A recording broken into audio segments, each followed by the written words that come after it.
Hello, hello, hello, and welcome to My Empty Hands, a podcast about the martial arts with a focus on Kenpo. I am, as always, Reggie Darden, and I have another wonderful guest with me today. I got Mr. Evan Wiley, and yeah, we're going to just get into his journey and whatever other items that we decide to talk about. We'll get to that as well. But yeah, I'm going to go ahead and turn it over to you. Where did, the martial arts find you? Where did, Kenpo find you? And, kind of where did all that, martial arts journey, start for you? Sure. Well, first of all, thanks so much for having me on, Reggie. I think this is such a cool project that you've undertaken, and I'm really happy to share with you today and talk some martial arts. I started Kenpo in 1997, and I grew up in a fairly small town, maybe 2,000 people or so. And around that time, like so many other kids who were 7 or 8 years old, I was really influenced by the action movies and the martial arts and movies at that time. I think that was the year of like Rush Hour with Jackie Chan, Twin Dragons, a bunch of the Seagal stuff, and I was really interested, especially in fighting. I thought sparring was the coolest thing, boxing, and really wanted to get involved in some sort of martial arts. In Mount Bridges, the small town where I grew up, there was luckily enough, a Kenpo program that was running out of the elementary school on Friday nights for a couple hours. So that's where it all got started. And it was at that time, um, Jamie Seabrook was the teacher along with one of his black belt students. So I started in 97 and I'm still with Mr. Seabrook to this day, which is, I mean, I think this is my 28th year with him right now, which is super hard to believe. But it's really cool to be with the same person that entire time, and especially now things have kind of come full circle. I also opened up a karate school back in Mount Bridges. I live in London now, which is about half an hour away, but now we again have Kenpo back in Mount Bridges, evenings when I go out there to run the school. Very nice, very nice. Now, uh, is Kenpo the only style that, been involved in, or No, I mean, so I've been lucky enough as well, the entire time with Mr. Seabrook, we've been exposed to a lot of martial arts. Of course, he's got a background in kung fu and modern arnis and jiu-jitsu. So I've really taken a shine to Filipino martial arts. So I also teach modern arnis out there, and I started sort of more officially training in modern arnis last year under Datu Tim Hartman. So those are kind of arnis and kempo are really our focus. I'd say 90% kempo, maybe 10-ish% arnis, and then a few times a year, I try to bring in other instructors from different disciplines as well to just expose everyone to, everything that's out there. We were we were super fortunate going through the system with Jamie because we got exposed to so many people. I mean, he would always be taking us places within Canada, even abroad, to learn with so many other, really great martial artists. I remember, one of those sort of like aha moments in, I think it was 2005. Um, Jamie had put together a demo team that was going to perform at the 2005 LTKKA camp in Las Vegas during the dinner ceremony. So we gotta go out there and do that. And more importantly, we gotta train with, I mean, some of the absolute greats. I think that was the first time, could be wrong, it might have been the year before, but I think that was the first time that I had seen in person Larry Tatum and was able to attend one of his seminars. And I mean, if you've ever done that, it's just the very first time you see him move and you see Kenpo like that, I was just mind blown at what was possible. And I was only, I was 15 then, so it left a huge impact on the rest of my Kenpo journey. very nice. Yeah, my instructor, he got his, 3rd and 4th, degrees from Larry Tatum. Uh, and I have yet to actually meet Mr. Tatum in person Okay. just yet, but I'm feverishly working on working on getting him on the show, getting to talk to him. So yeah, Oh, both very cool. both pretty exciting. So going back to the kind of the early parts of when you started, were you kind of able to pick things up pretty well, or kind of Yeah, had it's a any kind of great struggles question. with that? Yeah, I mean, so I remember being, 7, 8 years old, and since sparring was really like that was the driving force for me. That at that time for sure was my favorite thing. I still remember getting my first set of Century Turtle sparring gear, and just cherishing it. I really enjoyed kata and forms. And I remember I worked super, super hard at that as a kid. And we had lots of tournaments that we were lucky to have, a few local circuits around. So forms and sparring at that age definitely felt the best. I remember techniques always initially being like, oh my goodness, there's just so much here.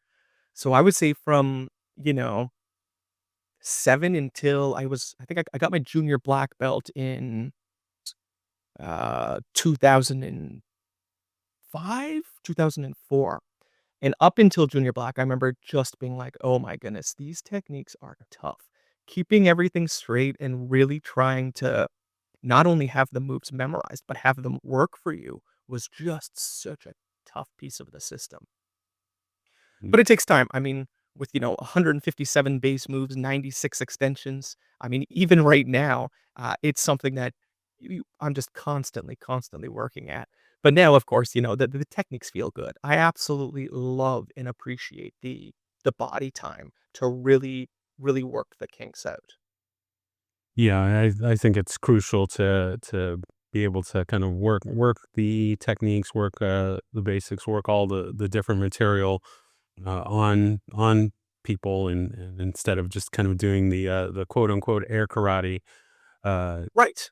you really have to feel you have to really feel it and be able to get those get your hands and feet on on people to really kind of understand how the mechanics of everything works. So, Oh yeah. Trial by fire. Trial by fire. What exactly. about you, Reggie? When did you get started in Kenpo? So I started in the I guess early to mid '90s after seeing the Perfect Weapon.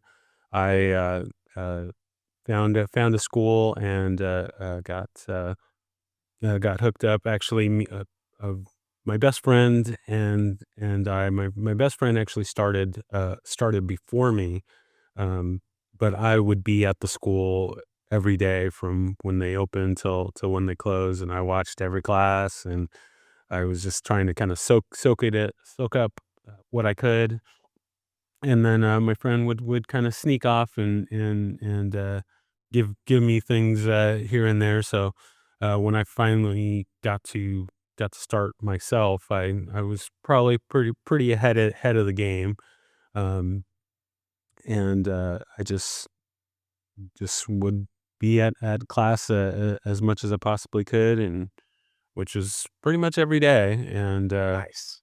yeah, we would just train and just try and work techniques and stuff on each other.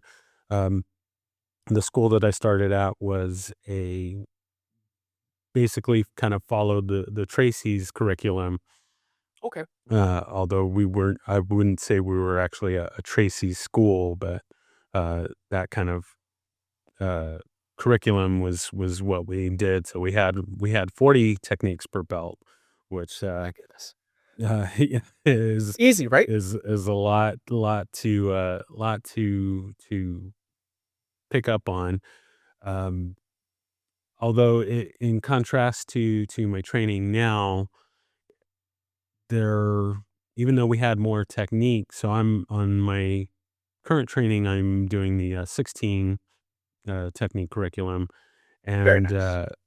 at my original school, we didn't have, we didn't have the terminology, we didn't have most of the sets, so we had more techniques, but less of kind of the other things, so, with my training now, it's like, "Oh, well, I feel like there's even though there's less techniques, I feel like there's more that I have to learn now, so it's been a little tricky. I'm very used to being able to just, do the movements and do the techniques, but, having to remember all the sayings and the pledges and things like that Sure. a little bit trickier for me, so which I don't have the best, study habits, but yeah, that's It's how it fair. goes. There's just so much there.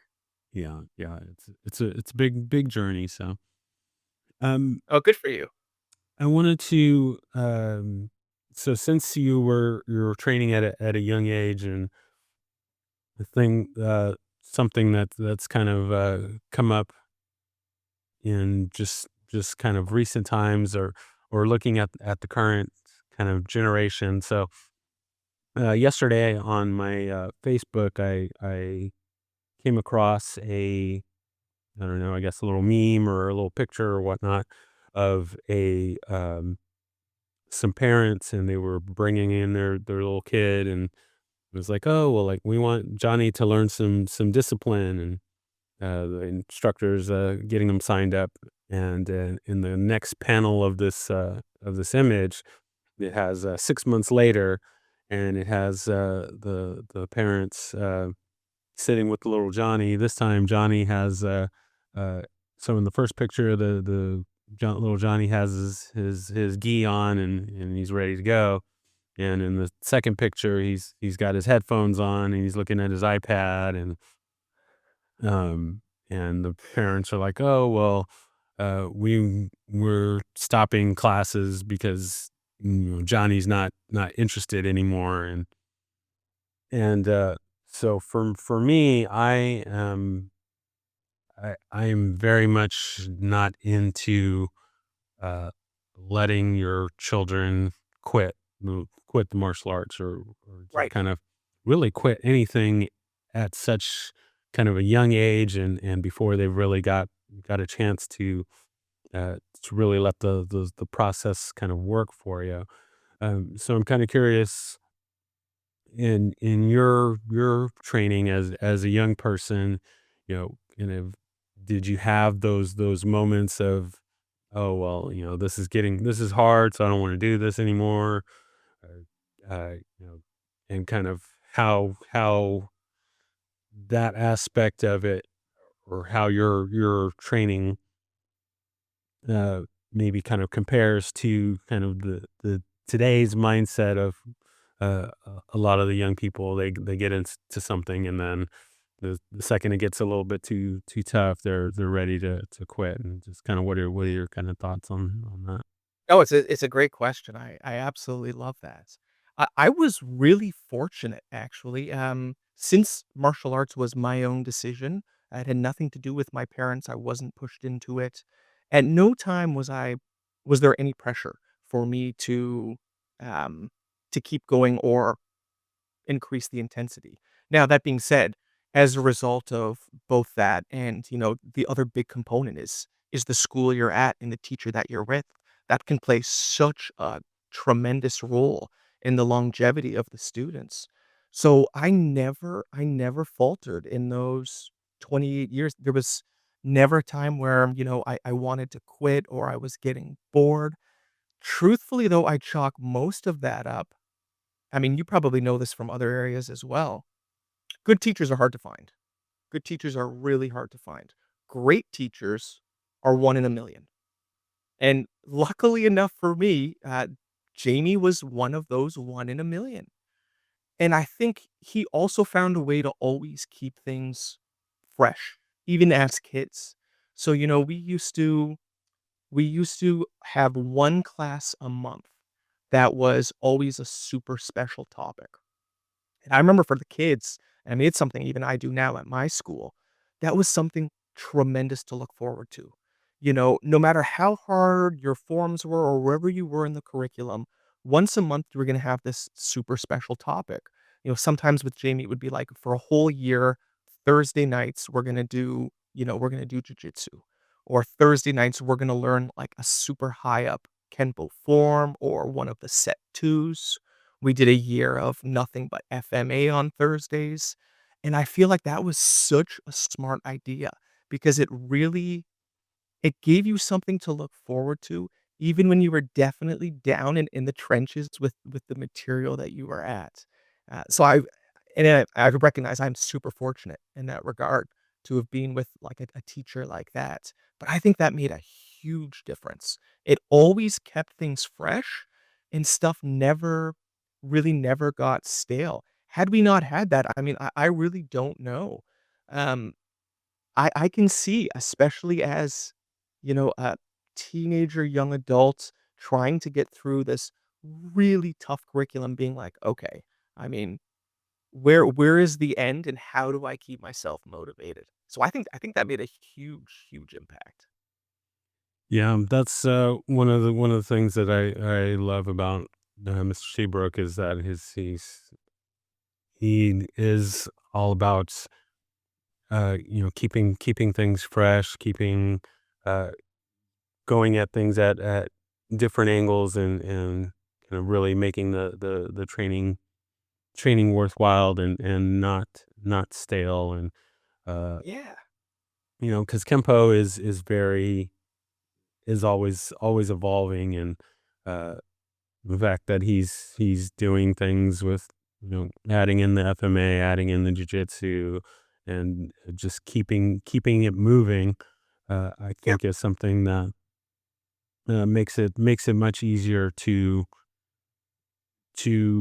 keep things fresh, keep things moving, keep the students engaged in the Totally. training. So Same with, I'll say when, and developmentally it just worked out well for where I was at that particular age. But I remember, when I was a teen, like, 17, 18, like around that time, we also did a lot of traveling. And that always gave me something to look forward to as well. Like some of my best memories of Kenpo around that time, we used to, there'd be, I think 4 or 5 of us would jump in Jamie's car, and we would drive to a school, Michael Miller's Kenpo in Bradford, Pennsylvania. And we did that, like, I think a couple times a year anyways, for a pretty decent stretch of time. And it was a blast because we would go out there, we would do fantastic training. I mean, Mr. Miller is one of the most humble people. Like they welcomed us in with open arms. And we had some pretty big people come out there as well. I mean, another one, I've talked about that first aha moment with Mr. Tatum. Another one was out there in Bradford, Pennsylvania, and it was 2013 with, Grandmaster Pick. And I remember that the topic of the seminar that day, was knife to the kill. And it just blew my mind watching what he did. I remember I think the first technique we worked on, was deflecting hammer, but we have a knife, and sort of his application and adaptation and just being like, this is insane. Like, this is such cool stuff." So always having those things to look forward to as well, it was fuel for the fire. There was always something coming up or someone new that we were gonna be training with, and it was exciting. yeah, no, Mr. Peck is the go-to person when it comes to knife work, and Oh, yeah. so yeah, I'm a bit jealous. I have not had a chance to meet him or train with him yet. Um, but he's definitely one of those people that his name comes up, and everyone right away is, that's the man to learn from. So uh, and just very kind of legendary status on his accomplishments and Oh, teaching. So total. And super nice. Like, I remember when we got to Mr. Miller's, he was just sitting outside on a chair and, just seems like not a care in the world. Super, super chill. And I remember being like, "Okay, well, this is interesting. This isn't exactly what I would have expected." 10 minutes later, when he walks in that back door in his gi and like the intensity, everything had just changed. And I remember being like, oh, wow, okay. And then after we had got, moving for 5 or 10 minutes and being like, oh my goodness, it was just the the emotion that he evoked out of everybody was unbelievable. Yeah, it was something special. Very nice, very nice, very nice. So, what are maybe some of the other uh, teachers that you've got to work with that kind of stand out to you? Any kind of Yeah, oh my there's so many. We feel so lucky. Another one I'll say though, and it definitely falls in that aha category, was probably 2 years ago, the first time I got to work with, Mr. Durgan.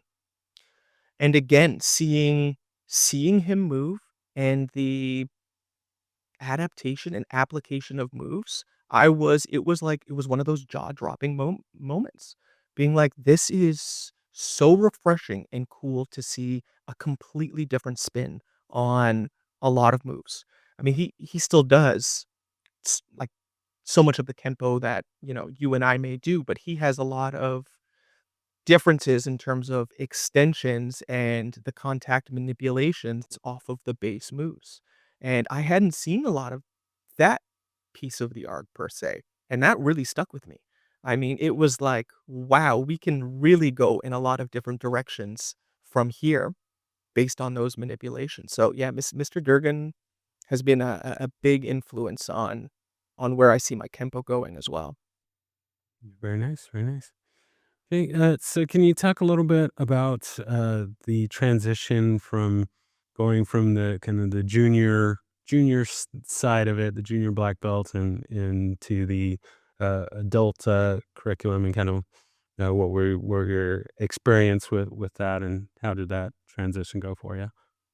Sure. Yeah, so with us, with Mr. Seabrook, going through to junior black belt, we were tested on all of the forms, and we had techniques as well, but we weren't held to having every single technique for the belt. That was the kit system. It was really based on the forms, sparring. We still had to do techniques, but it wasn't everything. So the transition from junior black to black belt was a big one. And I remember we would go through right at the beginning again. So starting at yellow belt, we would do those techniques. We would work them, we would work them, we would work them. And once he was satisfied, we would get a stripe on our junior black belt saying that okay, we've now crossed off those yellows. Then we went to orange and we were doing the 24 system, I should say. So now here we are, 24 techniques to knock off before we get that next stripe. So the grind from junior black to first degree black, it was real. I mean, that was I don't remember exactly how long that took, how many years, whether it was 2 or around there. But it was a lot of material to cover. But I did appreciate at least we still had this feedback and acknowledgement by getting those stripes on the belt for each color level of techniques that we knocked off. Like you could start to feel that you were getting close. And that made a big difference because, starting out being like, oh my gosh, 157. And when it comes time to, first degree black, like we got to have those. Like, who knows what's going to be called out at the test? We need to have those cold. So it was a really tough for me, especially the names. I remember getting the moves, I was at around that time, I would have been 15, 14, 15. So I was picking up the moves reasonably well. I couldn't keep the names straight for the life of me. I remember just sitting there with, I had a printed out sheet of the curriculum and just like going through it, just reading it out to try to get the names to stick. And it was such a struggle, Reggie. It was such a struggle. Yeah, yeah, I can definitely relate to that. It's been a little minute since I've tested. I'm actually uh, getting working on testing for my stripe here, and probably be going up for my third brown probably by the summer as we're recording here. But Oh, we'll wow. we'll see Congrats. how. see how we go with that. But yeah, keeping kind of everything everything straight in my mind. Like we mentioned with the terminology and the things and things like that. I I can get the kind of the gist of it, but the exact wording just kind of always escapes me. And Yes. we- And especially, I'll say, in the heat of the moment, like, I remember it was probably my first degree test, in 2006, when you're standing up there and you're nervous, something is called out, you think you've heard one thing, but it's actually something different, like, "Oh, I like to see entwined maces," and in my mind, I'm like, "Oh, entwined lance, okay, I got this." And rip through the technique and be like, "Okay." And Mr. Seabrook would say, "That was a really good entwined lance, but that's not what I wanna see entwined maces." Being like, "Ah, right." You know what I mean? Like, they're Mhm. just some of these names get so close, it's really easy to mix them up. Yeah, yeah. No, I've told this story on previous episodes, but during one of my tests, I uh, started started going through coordination set. Let's see, which one was it? I think it was coordination set two. And I get about halfway through it, and then I stop, and I go, "Oh, I was asked to do blocking set too." And my instructor was like, "Yeah, yeah, we were wondering when you were when you were gonna catch on to that." And That's so, awesome. yeah, so yeah, tests. I get pretty nervous with testing, even though I most of the time know my stuff pretty well. It's just my mind just kind of uh well, usually if I notice that I made a mistake, then I kind of start getting in my head a little bit too much and kind of start spiraling, and then things kind of go from there. But Yeah, that's just it, and I mean, especially with forms and during a test, it's like it's your one shot, right? I mean, your instructor knows you know this. You know it. But when it comes to and especially if you've got, like, the panel at the front, you've got a room full of spectators, and it's like, I've got one chance to put my best foot forward on this particular form. I do not wanna make a mistake. It's a lot of pressure. It is really, really difficult. very nice, very nice. Yeah. So let's move over to the teaching side of it. Well, when did you get involved in the teaching part, and was that something that always had interested you, or did you kind of warm up to it? Were you thrown into it, as some of my previous guests have had? How did the teaching part start for you? Sure, sure. With my own school, I opened the doors in 2019. So that's 519 Combatives.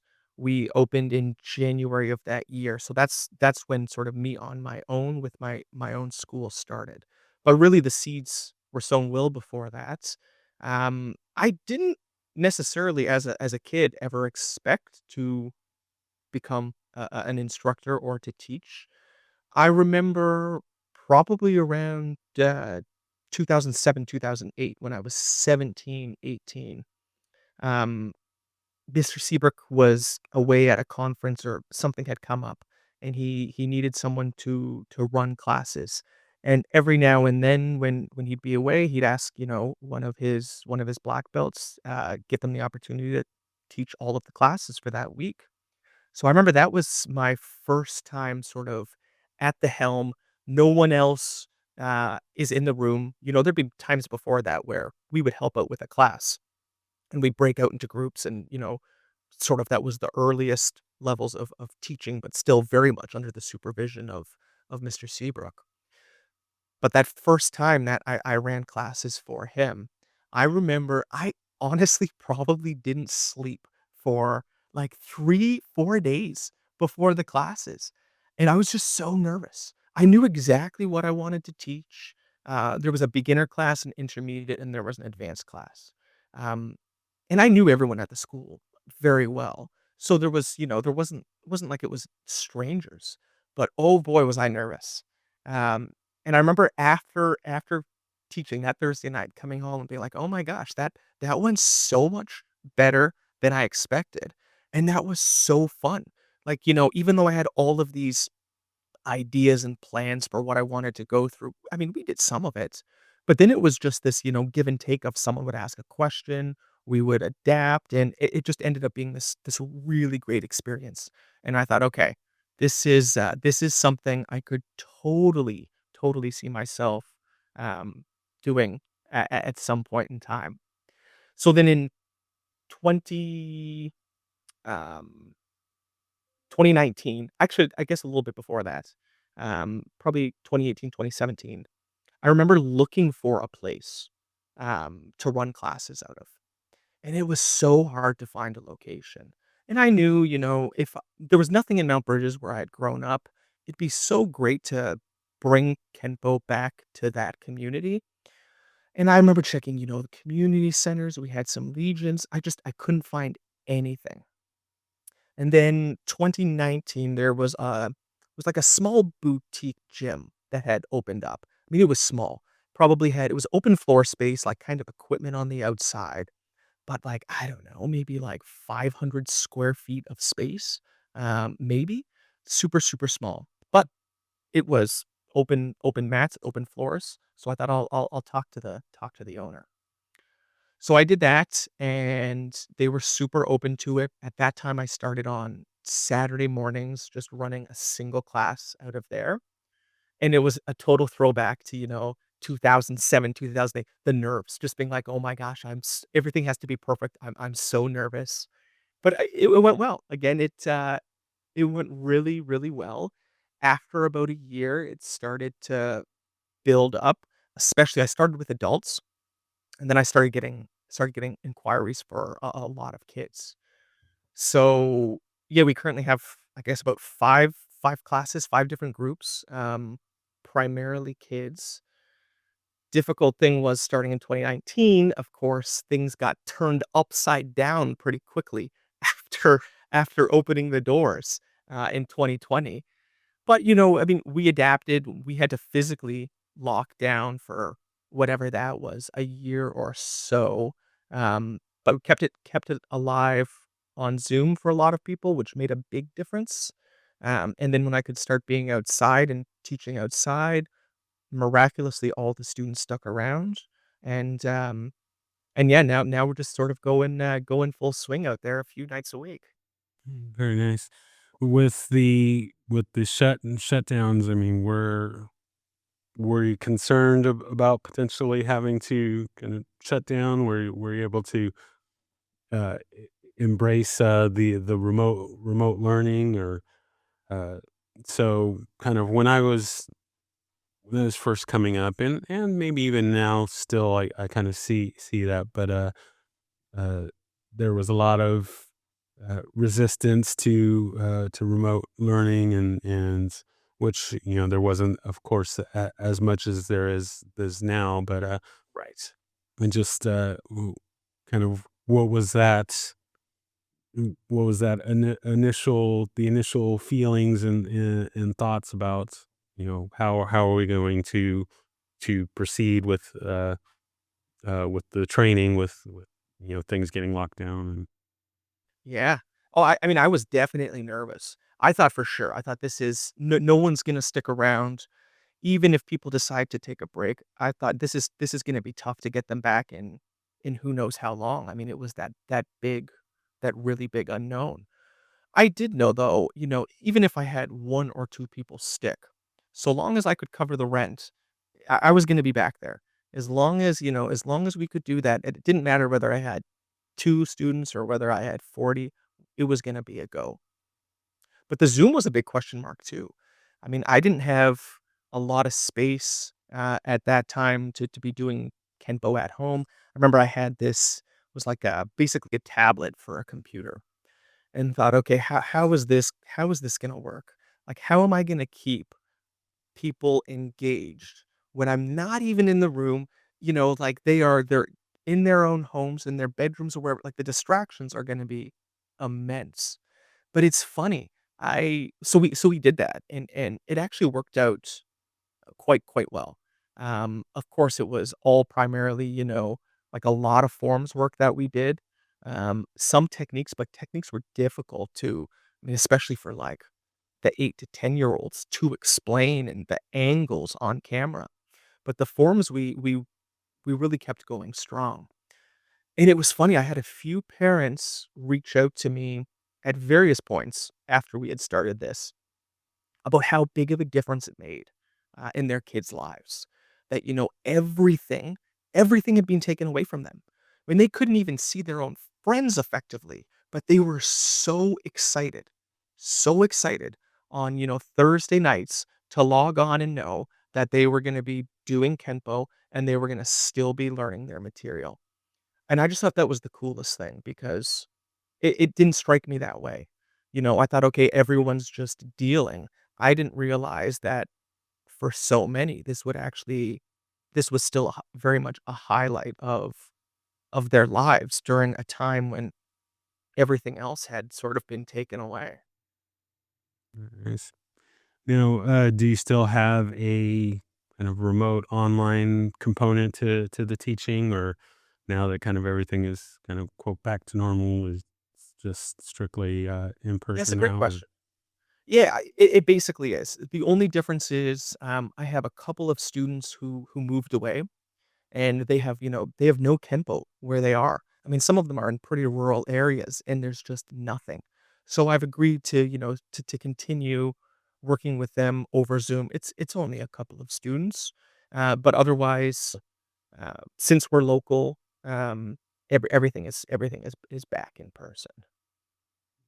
nice, But nice. there's a place for it, right? I mean, I feel like a lot of people were really harsh on the learning learning online, learning via and I listen, I totally get it. But at the end of the day, if it's a matter of training or not training, it's a hard argument to justify, Like, come on, we've got people who are still sticking with it. Is it ideal? No, but it's something. And I think that's the key, and I'm s I'm still a little surprised so many people have been as averse to it as they have been or are. Exactly, exactly. Did you do anything, any online learning during that time, Reggie? No, I actually wasn't really training. I should say I wasn't really training actively when COVID kind of uh, reared its self around.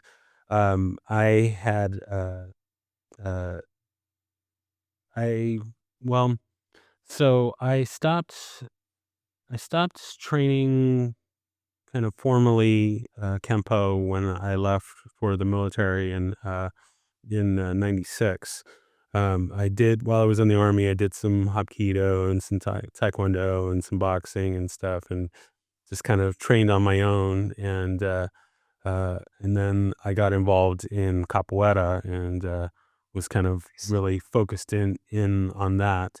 Um, but the kind of a few months before, well, maybe I don't know. I guess maybe a year or so before COVID and everything, I uh, wasn't training as much, and then I met my now wife, and so doing the whole dating thing, I wasn't really training it as much as I used to, Sure. and I was getting ready to make my triumphant return to training after I got married, but I got married right before things got shut down, so that just kind of put a halt to everything, and didn't know kind of where things were going.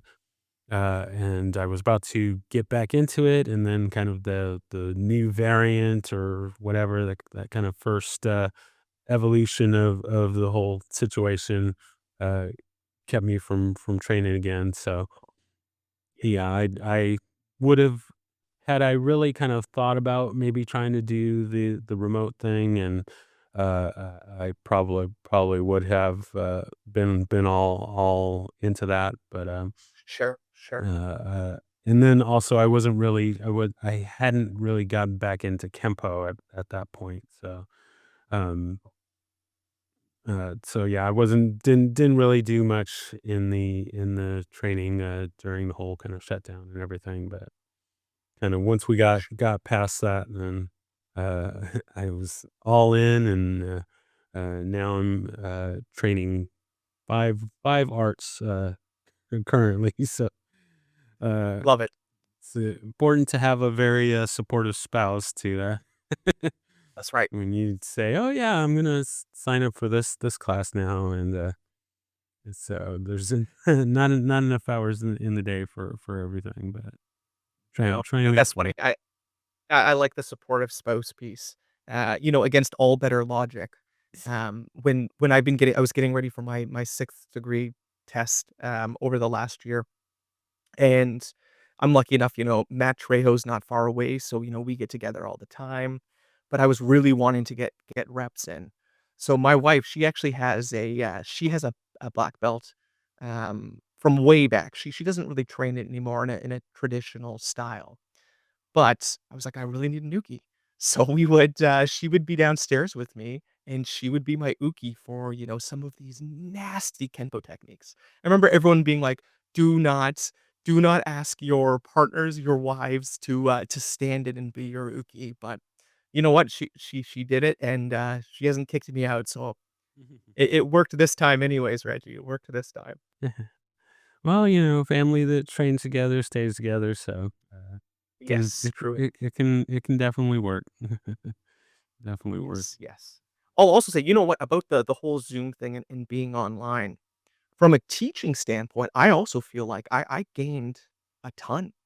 I mean, when you're trying to you have to explain things in a completely different way when it's on screen than you do in person. I mean, you don't have the luxury of being able to go over and physically manipulate an arm or leg into the position that it needs to be. So I feel like it really helped me not only see things different, but also be able to explain it in ways that have to be really, really, really simple or simplified so that people can, actually understand what you mean and what you're doing. So, from the teaching standpoint, I felt like, okay, that actually really, really helped me. Very nice, very nice. So to kind of jump back or kind of touch on what we were kind of talking about earlier with the whole kind of motivating the kids and kind of keeping them from quitting uh, Mhm. and then just as your experience as an instructor, what kind of maybe tips or ideas that you have in regards to dealing with the both the students that want to quit just because they're kind of reaching the difficulty and maybe in kind of in my opinion more importantly dealing with the parents of these kids that are willing to just kind of let their kids stop these things kind of how do you address those things or what kind of tips would you want to maybe put out there for that sort of thing. Sure. And it's tough. It really is a tough one. One of the things that I currently do, and we talked about this before, that Jamie did with us all the time, was I have those special classes. So in all of my classes, regardless of the ages, they know once a month we're gonna have this dedicated class. Usually for us, it's FMA. So it's working either forms, it's working Sinawalis, whatever it is. There's that piece that is different from their Kenpo training that they're gonna get to see once a month, no matter what. And that really definitely seems to help keep people interested, especially for those who are at those difficult, pivotal times where they're grinding through their forms and they just don't see the light at the end of the tunnel. They know they've got that there. I also try to have somewhat of a structured program, not only in terms of, that dedicated class, but them also knowing that, we're a really heavy sparring school. So they know that no matter we're gonna have some classes that are basically all forms. We almost fight every night, but sometimes it's gonna have to be all forms or all techniques. But they know that there's gonna be also almost once a month a dedicated full class of hitting the pads and just putting on the gear and sparring. And again, it keeps it fresh and it also gives them something to look forward to. Now the piece about when they're struggling, it's tough. I mean, I try to be as honest with them as I can. And usually, at the end of classes, not every class, but often, I'll sit them down and we'll talk about difficult things. And one of those is, and I always articulate that, Kenpo, and as we go higher and higher in the ranks, it just demands so much more. And like things that demand so much more, those are usually the things worth fighting for. So I always mention that, it's so few people get to that level. So few people get to black belt. But if you can stay committed and if you recognize that it's going to be a struggle, that's the first part. If you expect that this is going to be a easy journey, you've got something else coming, right? So I think the expectation that, okay, there's going to be ebbs and flows. And certainly as we get to certain points, it's hard. And it's not just hard for you, it was hard for me. It's been hard for everyone. But we've got to find a way to push ourselves through it. So I don't know how effective that is, but I feel like it at least is transparent about what the path looks like. And then the parents, I mean, I do try to articulate with the parents as much as possible that the skills and what they gain from sticking it out, especially around, I would say like the 12 to 15-year-old, like there tends to be a lot of drop off around that age, transition to high school, sports, everything else. They gain so much more by sticking it out, right? And it's not just the skills, of hand-to-hand combat or martial arts. It's that perseverance, it's that discipline, it's all of these things that are gonna translate well beyond their karate futures. So I try to let them know that it really is important that they are not pushing their kids, but they are firm in sticking this through. And also that, like, this is not something you come to when you feel like it. And you'll always get some of those, and that's tricky, where, you see someone twice a month. But that doesn't do anybody any favors. And a lot of that is just is on the parent side.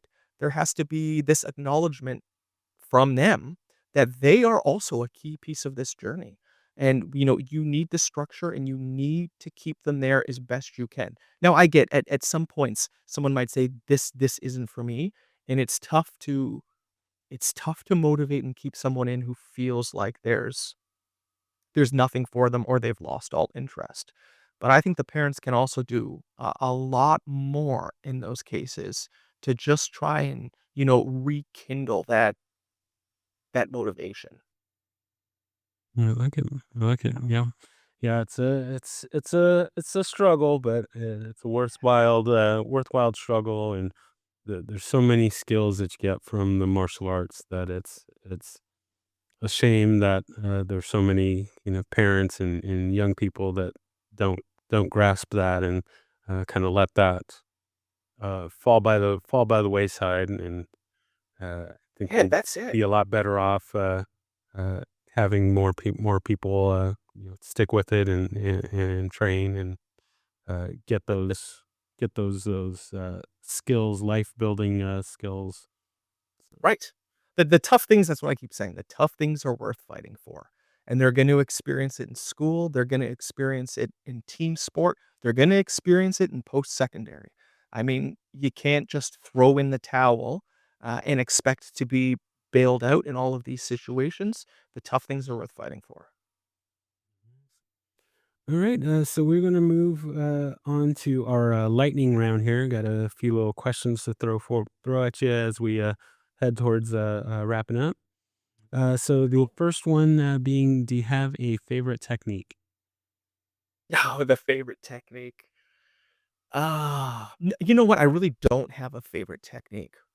I'll say lately what I really love sort of as a class or a kind of category of techniques, I really appreciate the combination techniques.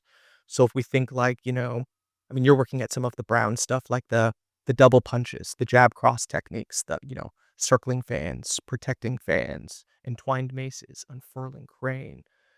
I like the intensity that comes with those. You know, arguably the early techniques, yellow, orange, those are the most practical. That's what a lot of people are gonna deal with. These dead attacks, grabs, pushes, and we can add intensity to them, but I love that for the combination techniques, I mean, that intensity is built in.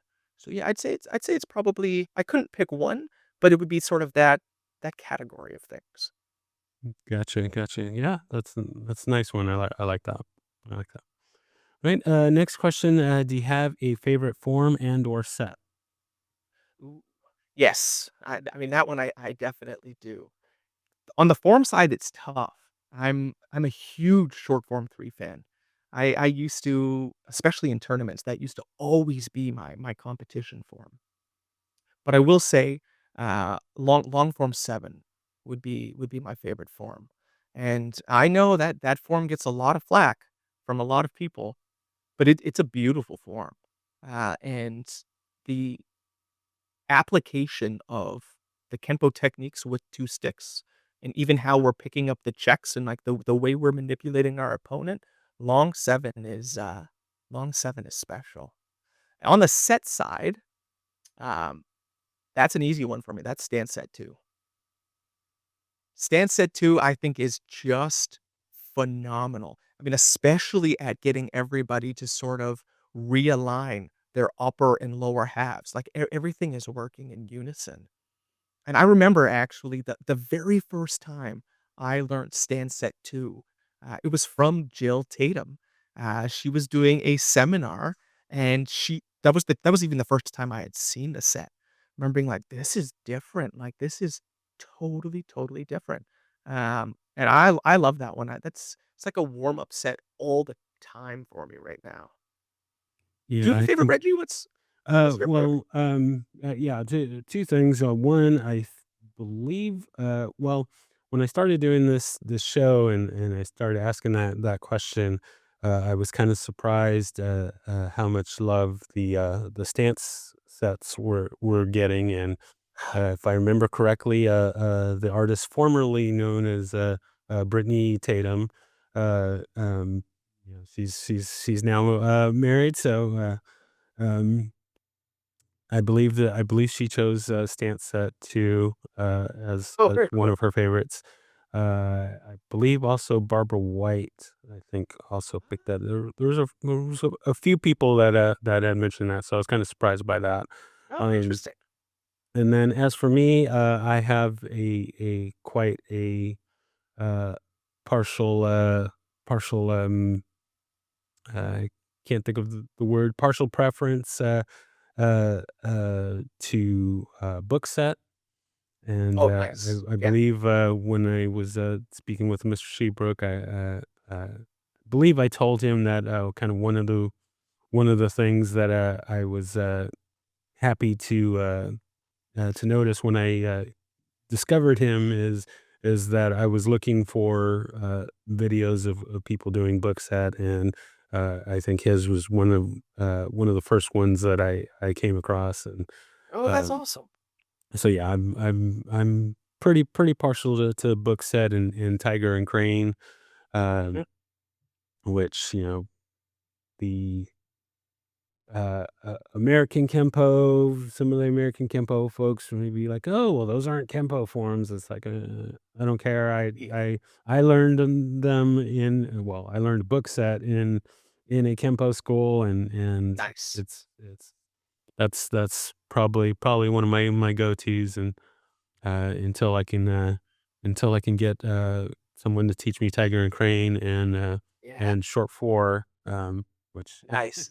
we we will not get into the debate about whether or not there really is a short form four, but yeah, What about which Reggie? Do you do any? Because I know, a lot of schools don't do this either. Have you done much of the freestyle? Yeah, we do the Oh, freestyle. cool. So at my Excellent. original school, we did not do that, but Sure. the school that I'm at now, we do freestyles. Oh, very cool, very cool. So all right, very nice, very nice. All right, the next question: Do you have a favorite weapon? No, I wouldn't say I have a favorite weapon. I think because of, how much FMA I've been doing lately and sort of reigniting that passion and going down that path. I really do love I spend a lot of time with the double club. I mean, all of the Sinawali's that we do, yeah, I would probably say that. Now, of course, the Filipino martial arts, all of those translate to bladed weapons. Whether it's like the bolo, the barong, the short swords, any of those could sub in. But a big fan of the double club and the application that could be so many different things. That could be beer bottles, that could be a crowbar, that could be anything. Very nice. I like it. I like it. Right. The next question: If there is anyone that you could train with, living or dead, fictional or non-fictional, besides Ed Parker, Who would that be? That's a great question. That's such a fun question. Are you a movie buff, Reggie? Oh yeah. Okay. So I would say on this one, do you remember Kill Bill? Oh yes. Yes. Pai Mei. I All right. I would choose Pai Mei. I just think, there was something about the portrayal of, I mean, of course, he was this kung fu master. Um, but the first time, I saw that movie and when he taught Beatrix the 5-point palm exploding heart technique, I was like, "Okay, this guy's got some other stuff he's hiding. There's something else there that I would love to see." And I just loved the mentality as well, this, like, super old school, really, really strict, authoritarian, like, they dramatized it way up, but I thought this is a cool fictional character. Pai Mei. Pai Mei all the way. I like it. I like it. Yeah, I grew up with the black belt theater and the kung fu theater, and it saw all those old school movies, the Shaw Brother movies, and whatnot. So S seeing that in that movie was uh, definitely a nice throwback to those films. So Right, right. I like them. Right. Cool. And the next question is: What is something that is always a inspiration for you to train? So to kind of clarify this, I use the Rocky Four, the training montage of Rocky Four. Every time I see that movie, that scene, him running in the snow and chopping the wood and lifting boulders and all of those things.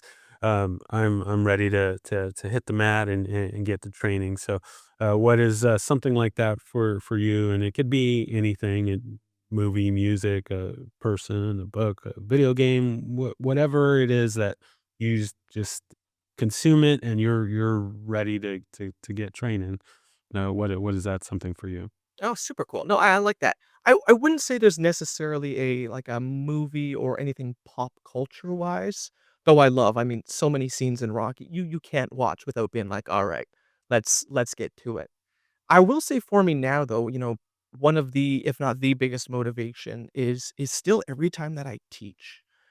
Every class, I leave being so much more excited, after, like even some of the questions that, like a 7-year-old will ask me about a technique or watching a 6-year-old or a 9-year-old do one of these forms just really reinforces how important this is, not only passing on the yard, but also, developing and enriching the lives of these students, and that just motivates me beyond belief.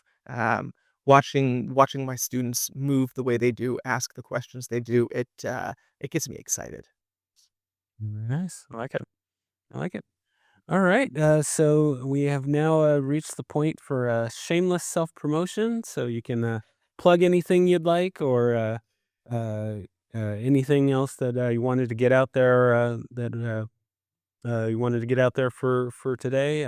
You have the floor. Feel free to put out anything you like, and we'll kind of go from there. Sure. Well, thanks, Reggie. I've got nothing to promote, but I have to say again, I mean, thanks a bunch. I love any opportunity to talk about anything Kenpo or martial arts related. And really, I think this is a fantastic project. I mean, how cool to sit down with so many people. I mean, effectively archive these conversations via what we're doing and really be able to spread what so many people are doing. So good on you. I think this is really, really cool.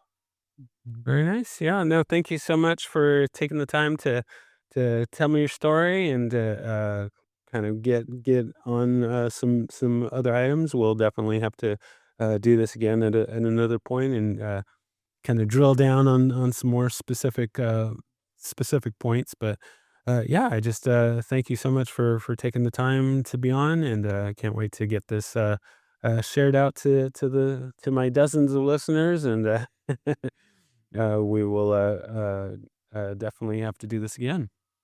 Awesome. Thanks, Reggie. All right. Well, thank you so much. Thank you for listening to My Empty Hands.